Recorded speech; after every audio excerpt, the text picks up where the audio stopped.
Hello, clever engineers!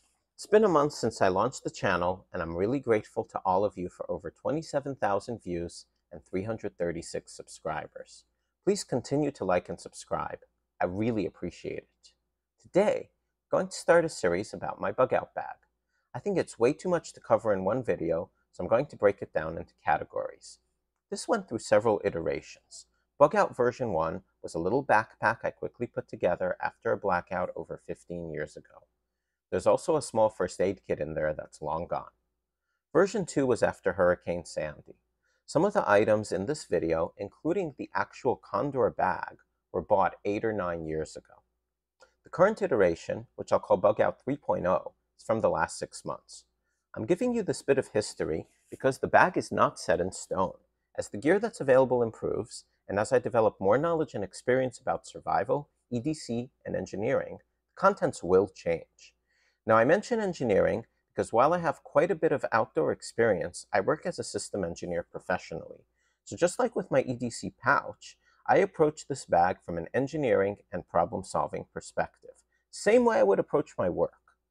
That's why I think it's a clever solution, and nothing in the bag is thrown in just because. I'm going to build this series around the 14 C's of survival. You heard correctly. I expanded the original 10 a bit and added 4 more because I just don't think that 10 are enough for a bug out bag. I also want to point out that nothing in here is sponsored and nothing was sent to me. The bag and every item in it was bought with my own money after doing my own research, so I'm giving you a fair and unbiased opinion. Today, we're going to talk about 5 of these C's, and after that, we'll discuss 5 concepts that went into my thought process for the bag. So let's get into it. The first C we're going to talk about is cutting and tools. Now, one thing I don't have in here is a multi-tool. There's a Leatherman Wave with a bit extension and bit in my EDC pouch. I have Swiss Army knives in several other places. However, we have a lot more room to work with here, so I think the purpose-built tools are going to be more useful in more scenarios. So that's what I went with. Let's start with our knives. For our main blade, I went with a Kershaw Black Blur. Now we can go back and forth about fixed versus folding knives, but I think a quality folding knife is a better option for me, especially if it gets moved outside the bag. It's way more compact, especially because you don't need a sheath, and this US-made knife is just as strong as a basic fixed blade. Now my favorite knife is this Benchmade Griptilian. You can see how used it is compared to the Kershaw. The Benchmade either lives in my pocket or in the front of my EDC pouch, and it's a premium knife made from premium materials at a premium price. However, if I have to grab the bug out, don't have the Griptilian, this much cheaper but still great quality Kershaw will definitely work for me. For my knife redundancy, I have what's easily the best value of any item on this table. It is a $9 Vifunco brand razor knife. It's sold on Amazon, and it is really solid. You can see that there is absolutely no wobble whatsoever, and it also has other features. It has a little clip, a lanyard hole. It is all metal construction, actually has a bronze bushing, and it has this instant tool-free blade release. So if you damage your blade, you can just flip it around, put it right back, and you've got a fresh and sharp blade. It is a two-handed operation, but for the size, for the price, for the features, it just cannot be beat. Now we've got this little Dermasafe knife and also some trauma shear. As far as tools, for nuts and bolts, I went with a vintage US-made 6-inch adjustable wrench. I'm going to link a modern version in the description. I've also got these Knipex Comfort Twin Grips. They were a recent upgrade. They replaced my Craftsman slip joint pliers. Now you can get an incredible grip on your fasteners, even if it's damaged, and you can grip them horizontally, vertically. Long handles even let you get something out of a fire in a pinch. Even though it's a little bit pricey, this German-made tool is very useful in a lot of situations, so absolutely worthwhile upgrade. For screws, I have this Sata Bit Kit. Now, this is the quote-unquote screwdriver handle, One really nice thing about it, if you're in a tight spot, you have a bit receptacle here as well as here, and they are both magnetic. So your bits are not going to fall out on you no matter what. So this is a very nice design and also very compact. If you need some extra leverage, you can actually use it right with the wrench because the body is hex-shaped. So this is a really, really good solution. We also have this precision screwdriver, and this has 8 different sizes, Phillips and flathead on each end. And they also have these little balls. So just like with the magnets on the Sata, it has a positive bit retention. So that's really important because in an emergency situation, if you're on, let's say, mud, gravel, something like that, you drop your bit, you may never see it again, especially if it's a little bit darker. So you definitely want tools that if you are using bits, those bits have to be retained somehow. Now, this Prybar is an absolutely essential part of the bug out bag. Every bug out bag needs to have a single purpose dedicated Prybar that doesn't do anything else. Now, it needs to be all metal, which this one is. It just has a nice comfort grip handle on top. But you need to avoid any of these gimmicky tools that combine a short Prybar with a whole bunch of other things. They simply do not work in the real world. That's why I don't use them. Now we're going to talk about our saws. So we have 2 single-purpose saws, and this is a survival saw. It's basically a hand-operated chainsaw. It's super sharp. The reason it's in that big sheath is because it will cut through other stuff or damage it if it wasn't. So it also have this Stanley Folding Saw. It's a US-made saw with a lock. I put in a new Swiss-made blade, and it's a pretty thoughtful design, very lightweight, and it has a little compartment for extra blades. I may put a finer tooth blade in there in the future. Now, these saws, they're going to be pretty robust if you need to use kindling, shelter. They're going to do the job in a way that a flimsy little wire saw or multi-tool blade simply will not. Now for our final tool, we have epoxy. And yes, I do consider this a tool. I have 2-part epoxy in both my EDC pouch and my bug out bag, just different sizes. It's a quick setting, it's very strong, and it's impact resistant. So it's just going to be a much better tool for adhering things compared to super glue. Now, I completely understand that super glue can be used to seal wounds. However, I have wound seal powder both in the EDC pouch and also in the bug out bag. So we actually have a dedicated solution that's more effective than super glue for either sealing wounds or for gluing. And it's something that I think is worth the extra space and extra weight, even in the EDC pouch. Now we're going to move on to combustion. So our primary combustion source is this long reach Bic lighter, a little bit safer than the regular version, and absolutely perfect for the bug out bag. Our first redundancy are these Stormproof matches in a gasketed waterproof container. They're pretty long burning, solidly made. It's a little bit of tinder there in the cap, and there's a striker on the outside. If that gets wet, actually have some spare strikers that are going to be fully watertight inside the match case there. Now we have 2 other redundancies. We have some tinder, and that actually came with flint. So technically there is a fire starter right in there. And then we have this Blastmatch. What this is a fully self-contained ferro rod. So it has a case, a striker, the ferro rod itself, and it's not in 3 or 4 different pieces that can get damaged, can come apart, and it's basically something that you know you'll be able to depend on. Now, the striker here, you push on it as you depress the rod, and that's what makes the sparks. I'm not going to demonstrate it here because I don't want to get the sparks all over everything. You can also rotate it, because if you start to get a flat spot on one area of it, when you use the striker, you can always have a fresh part of the rod, so it's not going to wear out on you. And then you can see it closes up in this very compact package that it's not going to contaminate your other stuff as it kind of crumbles, which unfortunately some of these open style ferro rods have a tendency to do.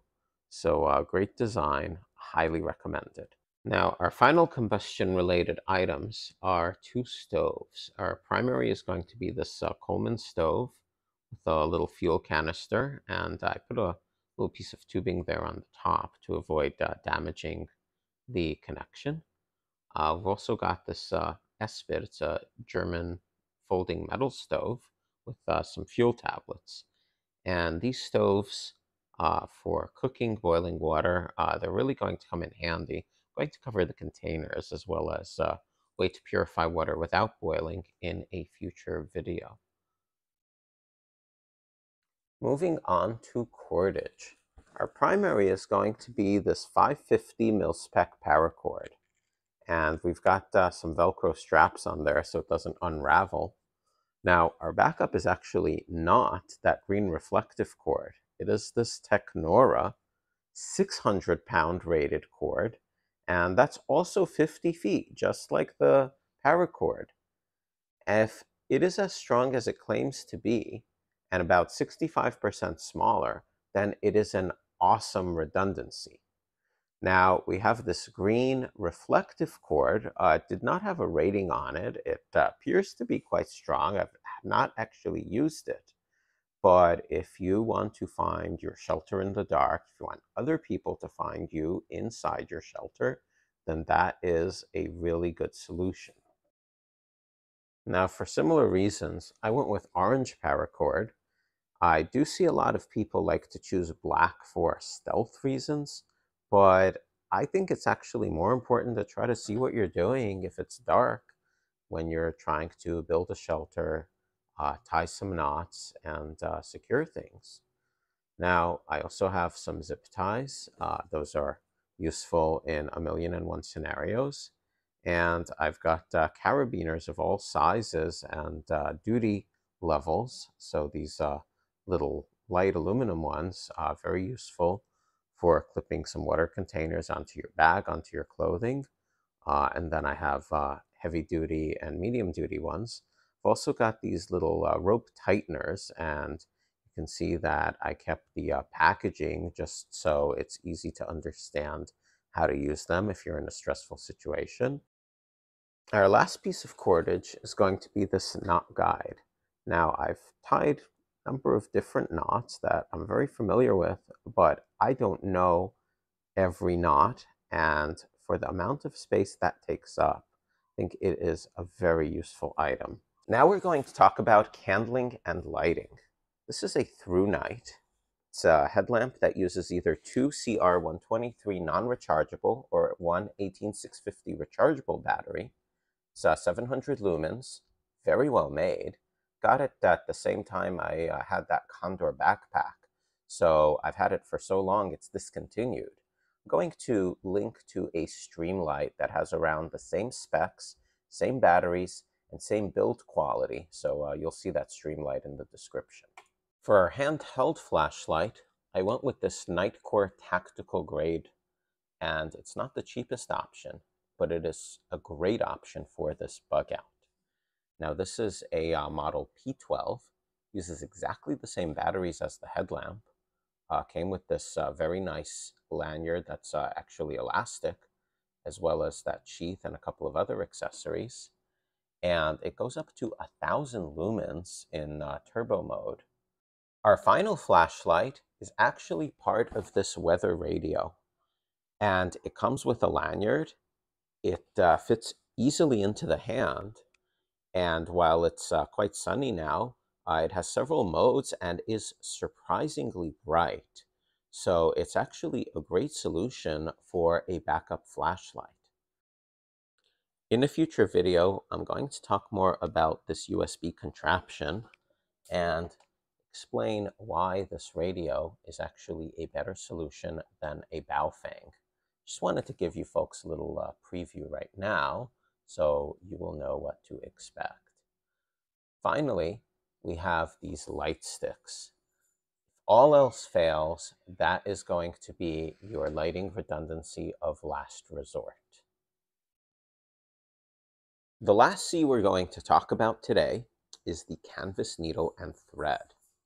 So I got mine along with a bunch of other useful items in this Best Glide Survival Sewing and Repair Kit.